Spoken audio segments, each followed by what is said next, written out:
Florida Republican Ted Yoho is in the news because he has some ideas. He's a descendant from a pirate. But he has some ideas about what America should do in terms of being willing to default on its loans. And so he says, so let's just address the problem. And I think if we address it, I think the creditors that we owe money to around the world would say, you know what, they're getting their house in order. They're implying that if we were to shut down the government and if we were to default on our loans by not increasing our debt ceiling, that would be perfectly fine. And I'm sure they would just think that was one step along the road to, I guess, getting our financial house in order. Yeah, because when somebody owes you money and they say they're not going to pay it, that really increases your confidence in their ability to pay it. Yeah, when you That's usually how it works. You file for Chapter 11 and you tell all your creditors that you're not going to pay them, those people instantly lend you more money. Mm-hmm. They think this guy is good for it. I can tell. Totally. Because he's savvy enough not to pay me in the first place. But look, I'm going to give you some examples in a little bit about how crazy he is on other subjects, but this is hardly outside of the mainstream of the Republican Party right now. They're saying that the debt ceiling is a hostage worth taking. They seem incredibly willing to shut down the government. Now, thankfully, some Republicans who are a little bit more, I guess, in terms of running the government a little bit more responsible are saying, this is crazy, you can't actually do this. I think John McCain has spoken out on that.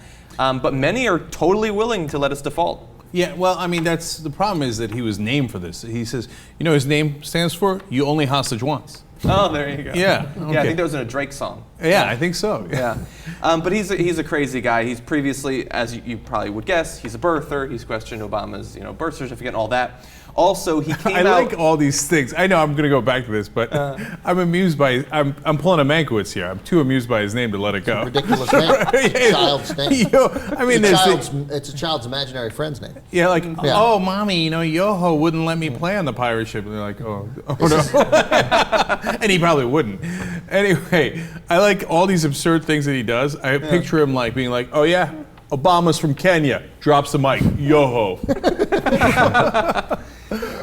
So there's the birther angle. Also, a couple of years ago, there was the tanning tax. At one point, it was called the Snooki tax. There was going to be some like 10% tax on getting tanning beds and stuff like that. And so he was having a conversation with Boehner, who has some, I guess he's a dog in that fight.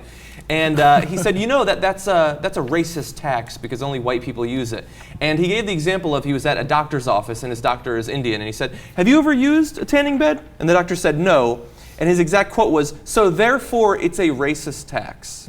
And so that's an interesting theory. Yeah, and this guy, look, this isn't just a state rep. We usually cover what they get up to, but this guy's a congressman. Yeah, well, he's looking out for black folks. Mm-hmm. Right? Oh no, you're only taxing white people. He's looking out for white folks. Yes. Guys like Yoho!